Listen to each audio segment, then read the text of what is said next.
Hello everyone. So the way that I would record these videos is that I would record the entire video, and if I didn't like something about the video, I would have to re-record the entire video. And the reason for this is because whenever you edit a video, especially for coding, there's a lot of times where there's a good chance that you could actually make a change off screen, forget to add that in, and depending on how bad the change is, it could render the entire video series pointless as you can't proceed on to the next step. So, in order to prevent this problem all around, I just don't have any edits in my videos and I re-record the entire video if I need to.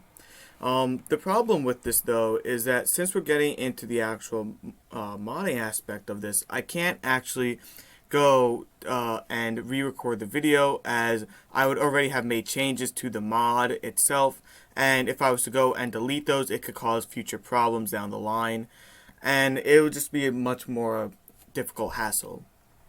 So from now on, whenever I'm recording a video, I'm going to just do it in one shot. So there may be a lot of different times where I'll say something that might not be useful at the moment, and the videos might be a bit longer, but overall it will be clearer than if I was to do it the way that I am doing it, well, that I did it the past two videos. So anyways, with that being said, for future videos, let's get into this one right now. So for this video, we are going to be working on the traits for our Silic faction, major faction. And I have this sort of document, this Wikipedia up, just so that way you guys can read the lore a little bit to understand that the Silics are these elemental creatures, and we're going to be focusing the traits on them all around the elements and gathering different types of strategic resources. So, going into our Silic faction, I added two different files, and in order to just add these, all you just have to do is just click on new folder, and these aren't like anything new to like drastic. You could just like click on new folder, and type in GUI and simulation. So I have a notepad right here, which is a sort of document of all the changes I want to make to this, and in this sort of area right here, I have the traits that I want to add, and they go from the easier to make and least advanced to more advanced. So for this video, we're going to just specifically stick with the specific diet trait, just so that way you guys can understand how to actually mod a trait. So that way the other different traits that we're going to be adding can go by a lot faster. So, jumping into our mod now, we're going to need three different documents. And what we can do in order to get them is that we can go into our public and just copy the document and paste it into our folder. The first one we need is GUI elements faction traits. Now, what a GUI is that it is the connection between the simulation and the arts behind the simulation and the sort of like the way that the mod works, or the like object that you're trying to mod works, and the whole arts behind it, such as the description, the title, the image that's associated with the object, and so on. So it's just sort of like this bridge. And as you can see in this example of the faction trait major faction, you have this is going to be a faction trait that's in simulation, and you have a title and description. And so getting into actually modding it, what we're going to need to do first is that we're going to need to get rid of all of this junk. So I copied this top part right here, and I'm going to press Control A and delete all of this, and then paste what I just copied earlier. And now, basically what this data table thing is right here is that this is a function. And for those of you who haven't taken any type of computer science course, a function is a way that you execute a specific specific object, or object thing, any type of computer any type of computer related like object. And the way that it works is that if we were to have a sort of function, it first has a start, well, and this is specifically with XML. Depending on what language you use, it can go in different ways. It will have a start and it should have a finish. And as you can see right here in this, we actually don't have any type of finish. And the finish that we actually need to have is or the finish, the end, whatever you want to call it, is going to be this data table right here. So that's how a function works. So as you can see, it has a start right here and it has an end. And inside of this, you're going to have something like, let's say that we're going to have day one, and then we're going to have the first thing you do is going to be eat. Then the next thing you're going to have is going to be sleep, and then it's going to be repeat. And now if we were to have this, and then we click on what's it called, end, or in this case it'd be like something like this. And so this would be like a typical function. You have the start and kind of like the name of it. Then you have a step-by-step procedure, 1, 2, 3, and then you have an end. In XML, it works a bit differently. Instead, the way that it would work would be where you start with this, and then all of these are acted on at the same time. But if you want to have it in a step-by-step procedure, you will have a tab on them, so that way they work like this. So yeah, so that's kind of what a function is, and that's how we sort of go about modding them. And what this data table is, that this is saying, okay, everything that we're adding in here is going to use the language XML, and it's going to refer to our schema. And this at the top right here is called a plugin. Now, I'm not going to get too much into plugins because they are morally dealt with game development rather than modding, especially for modding in Endless Legend. But basically, they're used if you want to add anything, like, for example, in Unity, if you want to add, I think, a rigid body, so that way you have like physics in your game, you would add like a rigid body plugin. And for this is just saying that, like, okay, we're going to add in an XML into the game. We're going to be using XML. That's the language that we're using, and we're going to be using the first version of it. So anyways, I'm not going to edit anything with GUI for now, because I want to show you guys that if you don't have a GUI, it's not entirely the end of the world. It's just like just to show you like what a GUI does. Oh, the other thing I want to mention is that if you notice that when I erased all of this, you should notice, well, when you erase an entire document, the way modding works is that it's not going to erase all GUI elements when you load it up. So for example, even though there's nothing here, it's not like as though it's going to replace all of this and make all of this blank. The way that endless modding works is that when it's sort of, the way that it works is that whenever you have a function or an object here, it's going to replace or add anything to GUI elements or to whatever this document is called.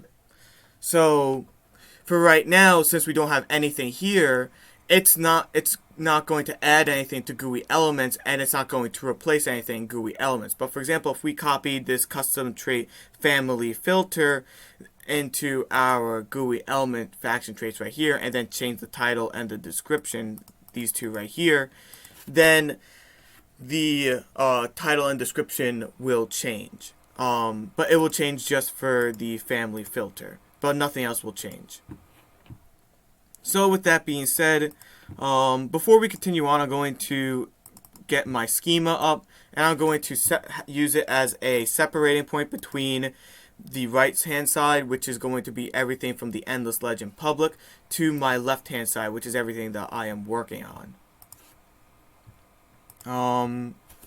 And so now in my simulation, I already added both of these XML documents, but I basically just did exactly what I did for the GUI elements, where I just deleted everything but added the data table. It's just so that way, just to make things go by faster. And since I already showed you guys like how to do for the GUI elements, it's the exact same way you would do for the faction traits. So now what we're going to work on is simulation description.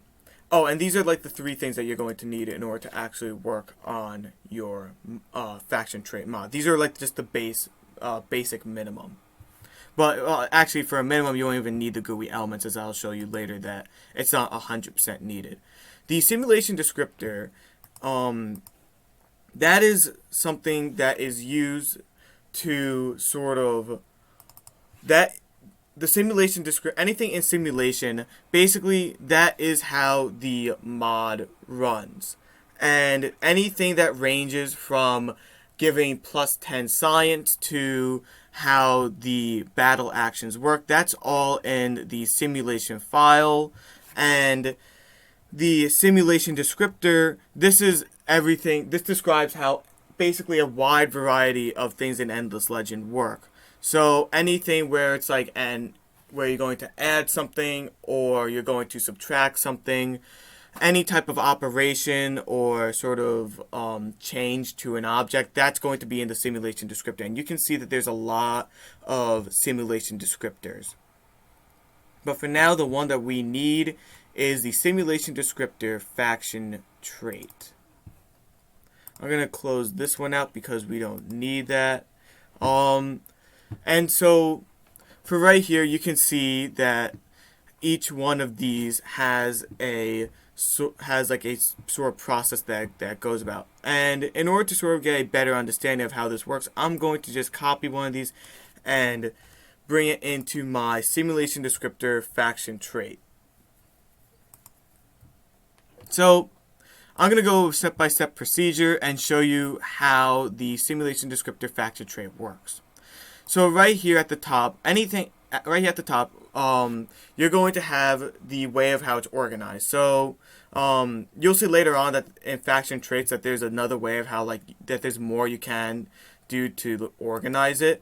But for simulation descriptor faction traits, there's three ways, but I'll get into the third one in a later video because it's not entirely important for now. But the two main things that you can use to sort of organize it is the name and the type. So the name is, as stated, it's the name that you're giving to this trait. Now, you should note that the name that they give here for this trait isn't exactly the name that they would use in the actual Endless Legend game itself. For example, there is no trait in Endless Legend that says faction trait Mad Fairies 1. There isn't even, and even still, the major faction Wild Walkers isn't even called Mad Fairies.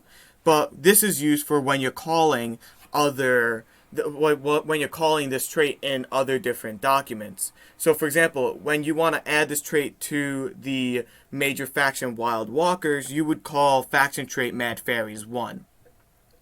And you will see later on that we'll be calling this in the faction trait customs as well when we get to that.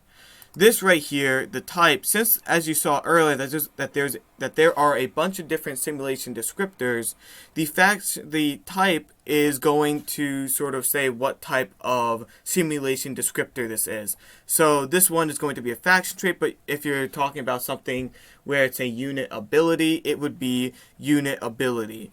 That's what the type would be.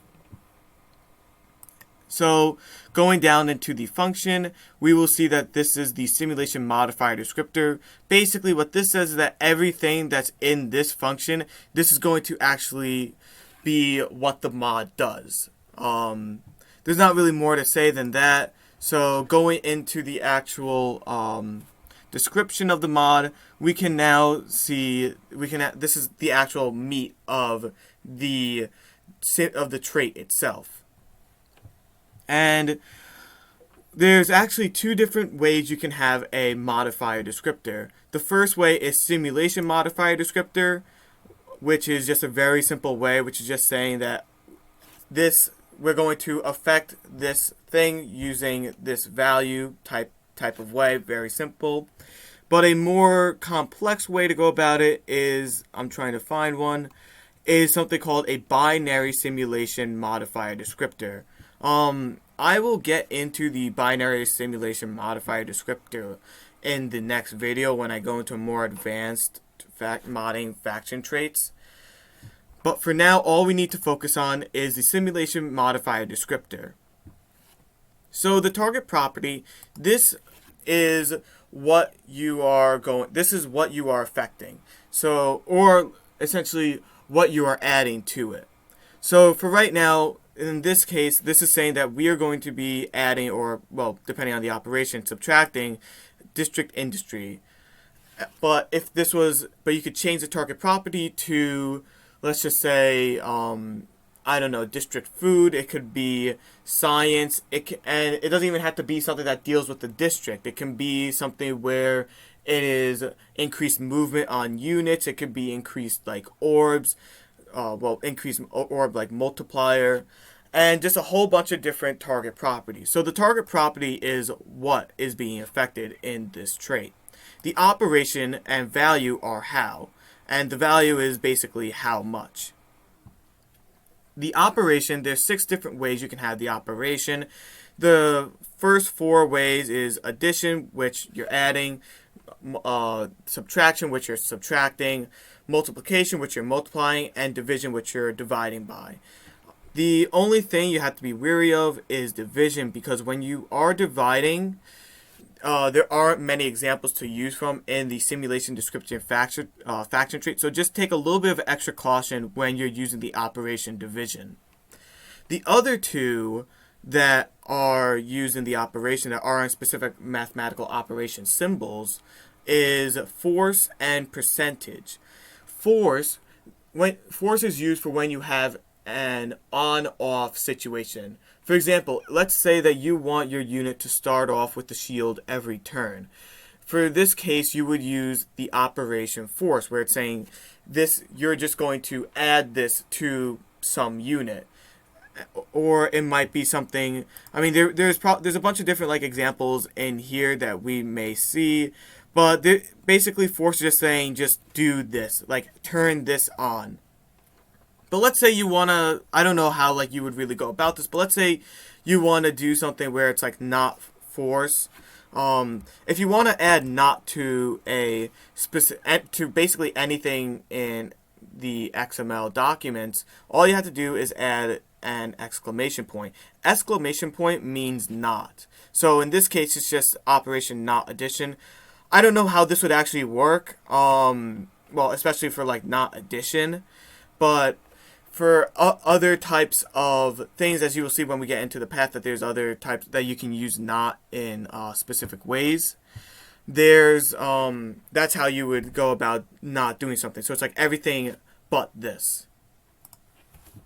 The value as stated, you can change it to anything. You could change it to, actually going back into operation, the last thing is percentage. Percentage is used for, well, it's more common just to like use it for when you're talking about things with like percentages, really.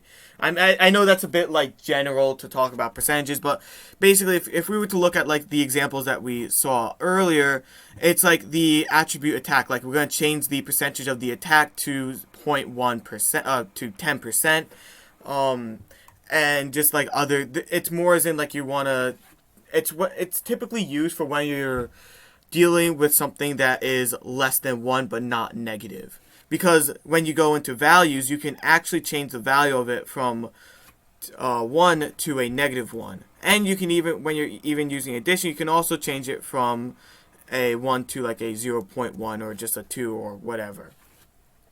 But percentage is always like a multiplication. Now going into our path. Path is who we are affecting.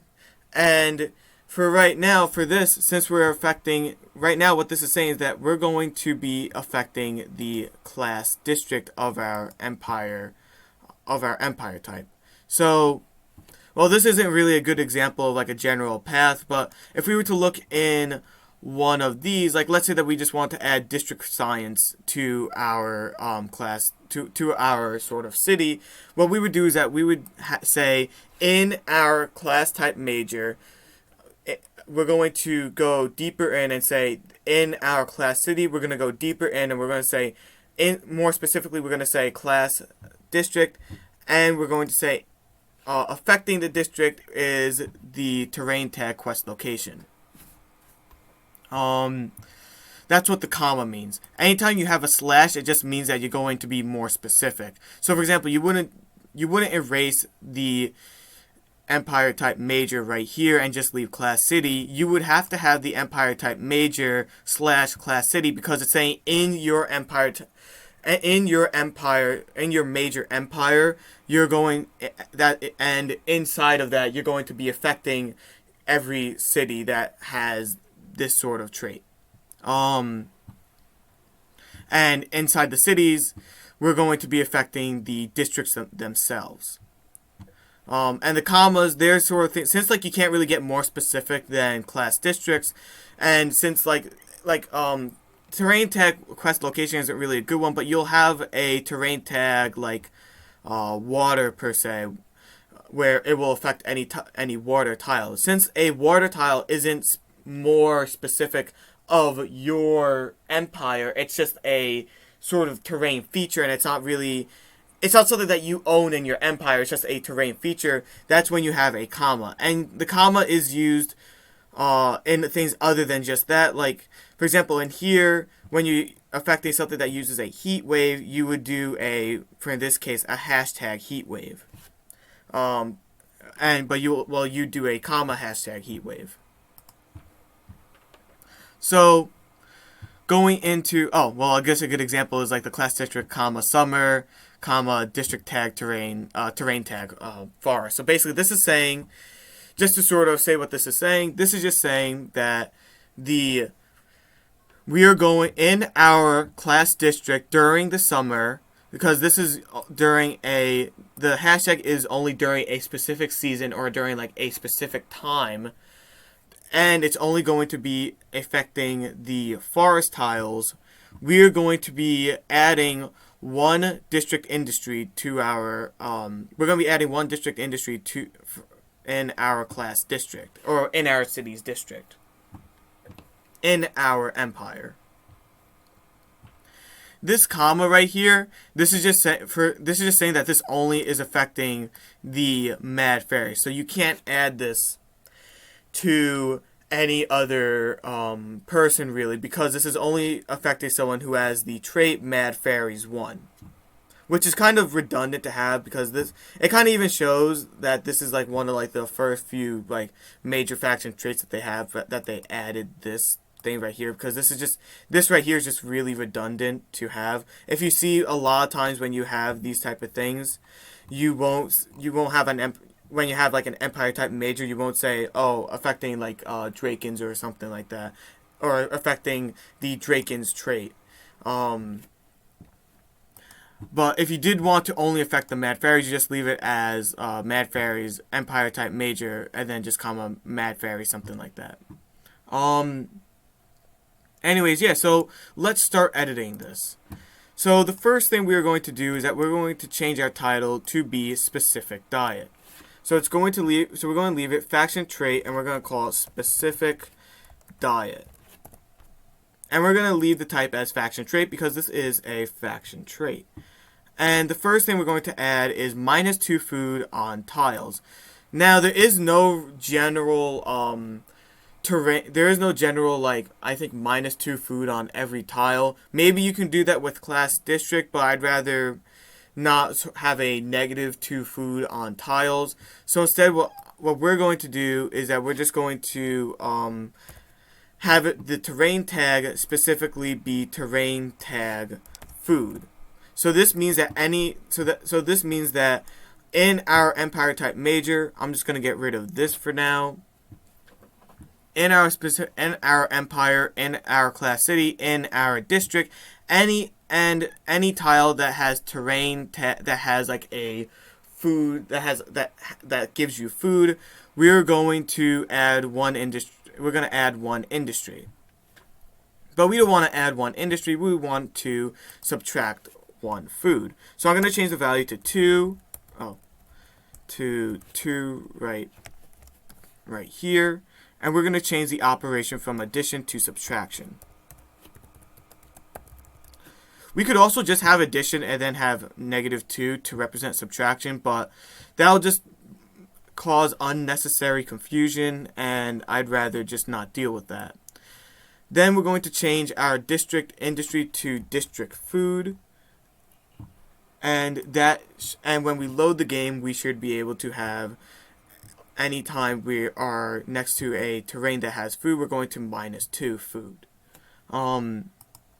Now, getting into our faction. Now, there's more to the simulation description that we will add later on, but I kind of just want to get into our faction traits for now. So, faction traits, what these are, well, the faction traits custom is, these are kind of where you are adding them, where you are adding these traits to. Like, for this case, specifically for the custom, you will notice that there are some traits that you can add to your character when you're creating a brand new character in the endless game itself, and there are some traits you can't. Every trait that you can add is going to be in the faction traits custom right here. So if I was to pull up the faction traits custom, you will see a bunch of different faction traits. But you won't see some faction traits where they're only specifically to that major itself, and you can't actually add it as a custom trait. And so I'm going to copy one of these, and I'm going to, actually that's not really a good one. I'm going to copy, let's just see, I think, we don't want a technology trait because, there we go. We want a faction trait custom trait. So I'm going to copy this right here, and I'm going to add this to our faction traits custom. So right here we have in our heading right here, we have, well, not really our heading, but like our first, in our function, we have the way of how it's being organized. So the first thing is the name, which I'm going to change to specific diet. We have the category that's going to be in. So for example, as you saw earlier, that there were some that were technology traits, and then you had some that were custom traits, which were just traits that were added into the game. And for this, we are going to just leave it as custom trait because this is a custom trait. Then you have the family. This is like kind of another way of how it's being organized. I'm going to change this from military to economy. Custom is true. This is just like a small indicator that it just indicates that it is a custom trait, that this isn't from like an actual faction.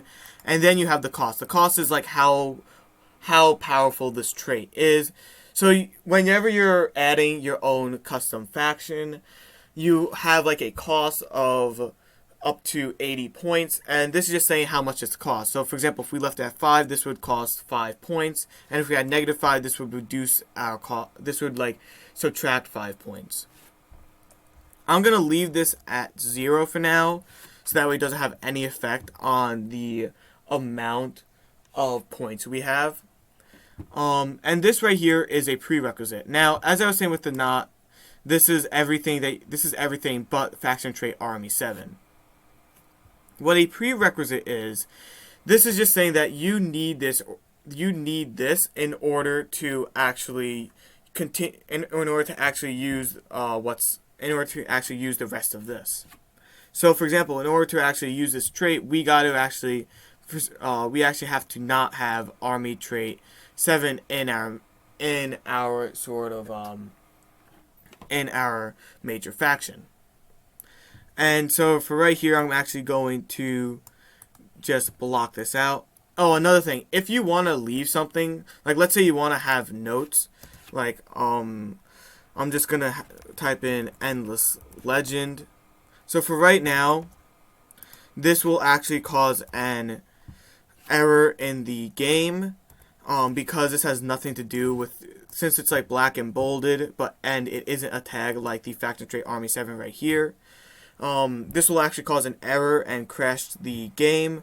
But if you want to leave this as a note, you can block this out by highlighting it and right-clicking and click on block comment. And if you want to uncomment it, you right-click on it and you press uncomment. And right here, this is the reference to what this whole custom faction trait is going to be affecting. Or, well, not necessarily affecting, but like what all this is going to be a part of. So what we want to be affected by, or what we want to put into the sort of custom faction trait document is not the faction trait Army 5. We actually want the faction trait specific diet. So we're going to copy this, and we're going to paste this in our name right here. So now that we have that done, technically we can go in and start testing it. However, to load up the game will just be a waste of time, and I don't want to have this be a long video. So I'm going to just finish the rest of the other aspects of this mod. One of the other, before we actually begin and start playtesting it, one of the other things that you can actually do in this is that you can have multiple simulation modifier descriptions inside a specific faction trait. So for example, I can copy this and I can add this into here and have another sort of, well, not sort of, but have another effect of this trait instead of having two separate traits. So this trait is going to be our +5 food and +5 production on anomaly tiles. I'll get into the resources later, but for now we're going to just work on anomaly. So we're going to have food instead of the target type is going to be district food. Instead of the operation being subtraction, we're going to have addition. Oh, that was not good. We're going to have our value be, we're actually going to have our value be 7, because since we're having any food tile is going to be subtracted by 2, this is going to be subtracted by 2, which will have a net food of 5. And instead of having it be terrain tag food, we're going to have this be, I believe, terrain tag anomaly. Oh, you also gotta remember that whenever you're typing in something, you always gotta type it in humps caps. And the reason why you write it like that instead of underscore or space is because when you have a space, it typically represents it will cause problems in the game, especially if you were to write an actual word. This is just general coding. Like, you don't add spaces in coding because they represent other types of things. And you can do underscore. However, the way that all this is written is it's written in humpback, not hump caps. It's a humpback. That's what I meant to say earlier. And so it's a lot easier to understand what you're saying if you write everything in humpback. Anyways, so I'm going to look for a trait that says anomaly, just to make sure that I have it correct. And we can see that I have this correct. Like, this is just another example, except instead of adding food, this is adding science. So this is like how we would go about that specific trait. And so yeah, the only thing is that we can't add the district food and the district industry in a single simulation modifier descriptor line like this. We have to make 2 of them, 2 separate ones. But that's fine. That's just like a little tip for like in the future, is that if you are planning on doing one in a single line, just know that you can't, and it will just cause problems. You can't have 2 target properties in one line. It will just cause problems. So I'm going to call this, my spelling is a bit off today. I'm going to call this district industry, add 5, and the tag is going to be anomaly.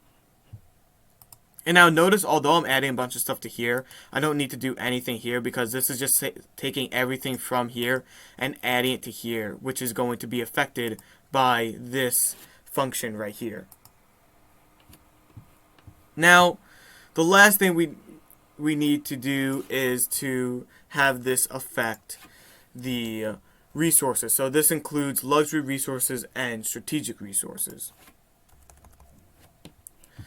Now, whenever I'm making these videos, in order to not make any mistakes, a lot of times I will sort of test these out in a different in a different file. So what I found out earlier was that the way that you would add the terrain tag is not resource deposit, but it would go about in like a little bit of like in a weird sense. And I'll show you what I'm talking about in a little bit. I believe in here, I'm going to go into my simulation description, and this is actually what you would call the this is what you would actually call the whole terrain tag type of thing. Instead of it being terrain tag, it's going to be point of interest bonus luxury. Now, what's interesting about this, I'm going to just paste that right in here for now, just so that way I don't have to go back and forth. So, is that whole and that whole reference as to where it is actually not referenced at all in the faction traits. And as you can tell, like, it's nowhere in here, and the only place where this is actually referenced is in, if I did like a control search inside all of the simulations in the public, it's only referenced in, I think, the point of interest improvement right here, and this right here, like this sort of district bonus. And what I'm getting at here is that even though it's not specifically referenced in a simulation description like area, there's still like a lot of these references in the simulation files themselves that you can sort of play around with and figure out. And so that's how I was able to figure out what to call, or like where to actually call this, because before I did a earlier recording and I was having some trouble figuring this out, and so I was able to figure this out, and I thought that this would just be a good tip as to sort of how to actually find things that you're struggling with. Is that, like, just because you're looking inside a simulation description of faction trait or just any type of simulation description, that might not be the best case. You should look through like either the entire Endless Legend public or the entire simulation if you are using simulation. So anyways, getting back into the mod itself, we now have our reference, and we're going to add this to our district food and district industry. The only thing right now is that right now this is only affecting luxury resources. This isn't affecting any type of strategic resources. So we're going to have to copy this and change this to strategic. And we can check by, if we go back into here, we can go up and we can see that it says bonus strategic. As I'm going about doing this, one thing I just want to mention is that whenever you're dealing with resources, you will have 4 different types of resources. You will have a bonus, you have a resource bonus, resource gain, creeping node bonus resource, and creeping node gain. I'm not entirely sure what the difference between gain and bonus is. However, I do believe that the bonus represents the resource like deposit itself, like just the flat out resource, and the gain is like how you use that in the actual Endless Legend, in like the actual Endless Legend game. So for example, whenever you use a strategic resource to buy a weapon or when you use it to build a wonder, that's the strategic resource gain, and the bonus is a counting sort of number that's also used to find different tiles as well. The creeping nodes, however, those are used for the Mycara, and they are the ones that are not specific extractors, but are more as in a you implement them onto a resource deposit, and so that's what the creeping nodes do. So yeah, so this is our simulation description faction traits right here. We have our custom faction traits and we have our GUI elements right there. I'm going to close these out because we don't need them right now, and we are going to play test our mod. And when everything gets loaded up, as the game is loading, I'm going to show you how to actually work on the GUI elements, and that should be the end of the video. And if you want, you can even end the video now if you don't really have plans to work on GUI elements, although you really should, because it's a really good way to decipher like what mods are what, or well, not what mods, but like what faction traits are what, or just basically deciphering anything. So I'm going to go into mods, and I'm going to have, although this is called Kazanji Faction, this is just because our schema, I didn't change the name of our mod in our schema yet, but if we scroll down, you can see that this says more info, so this definitely is our community mod. So I'm going to validate this and wait for the mod to load up.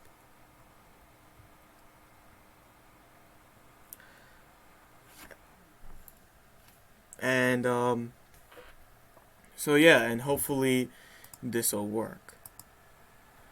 So I'm going to click on Volters. And for those of you that don't know how to actually make a custom faction, what you do is you click on Add. But you first have to click on what character you want. But if you want to change the character, you can just click on this little scroll bar right here. And the first thing you need to do is change the name. So I'm just going to call this T just for short. And right here, this is like your point count to make sure that there's no overpowered custom faction. They have like a point count of up to 80. I'm going to get rid of these two traits right here because we're not going to really need them. And I'm going to go into economy and look for our faction trait right here. Now, right now, it's very obvious to tell which one is our faction trait because this one is highlighted in red because there is no GUI element to it.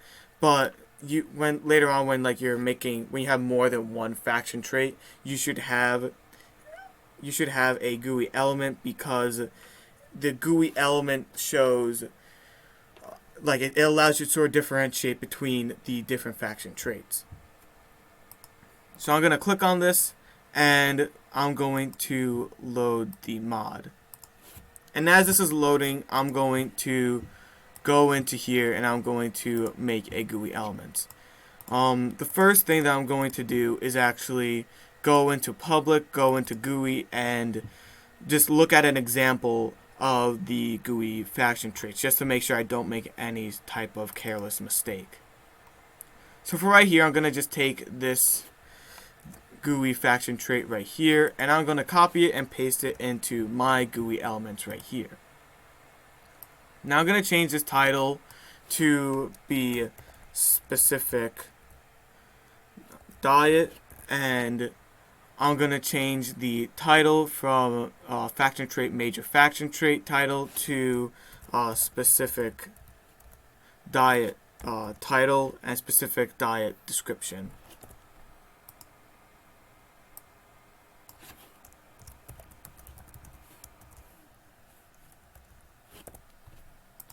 And so there's one last thing you need in order to really flush out a faction trait, and that is going to be in the localization. So I'm not going to have this now, but you should also have another file called localization. I don't have this yet because I typically like to work on the content itself, then work on the actual title and description of the content later on. But the localization is where you have all the titles and all the descriptions, all the words for the game itself. And it's divided into, well, besides being divided into different languages, it's also divided into localization assets and localization locales. So when you have localization assets, this is basically everything that has to deal with lore and anything. As you can tell that there's a lot of lore in here, any sort of, I guess, interesting sort of description, anything that actually requires, not necessarily requires thinking behind it, but more as in just requires creativity behind it and actually like coming up with like the story behind it. But if we were to, but you get what I'm saying when we go into localization locales, because this is a lot of like the loading menu. This just says like mods, join game. These are just a lot of like the actual options and a lot of the just small and minute words that you have in the game. So with this, and so in the GUI elements, what this says that we're going to go from title here, and we're going to go into our localization locales, and we're going to look for that in the localization pair right here. But for right now, since we don't have any title and description, it's just going to spit this out, and it's going to spit this out as the description. Oh, one last thing I want to mention in here now that our game is loaded up. You can tell that the mod is working because this is the tooltip right here. So later on in other videos, you'll see that there's a thing known as hide tooltip or don't hide tooltip. And basically that's representing this. This is your tooltip right here. So, and for right now, this is useful because this allows us to see if the mod is actually working out. And now do be careful because a lot of times what will happen is that it'll say that +5 production on terrain with anomaly, which will read off from the actual simulation description, but in reality it actually won't add 5 industry.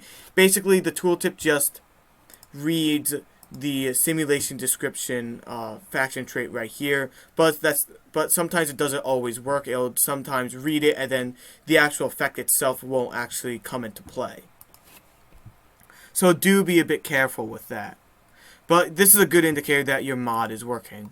But the best indicator to tell if your mod is working is to actually test it out yourself.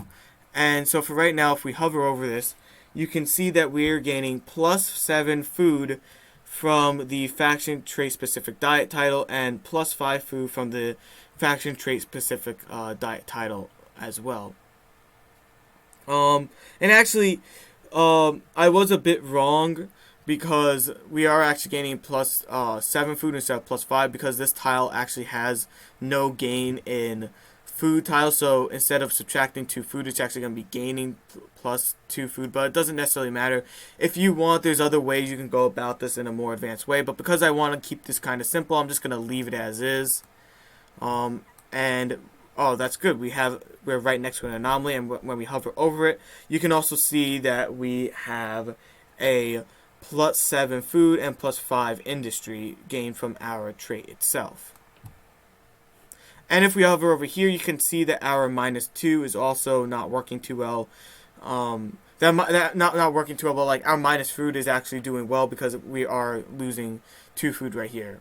Now I am very confident that this sort of that the anomaly is going to work. But I want to show you that the food is also going to work. So I'm going to build my city right here, and you can already tell, and we can see that yes, we are gaining +7 food, and we don't gain any food from here. And so with that, that's the end of the video. So I hope you guys enjoyed the video. If you like this, please leave a like and subscribe. And in my next video, I will be going over the other 4 faction traits, and hopefully they will go by a lot faster because this video was mostly just sort of to break the ice on how to actually mod in Endless Legend.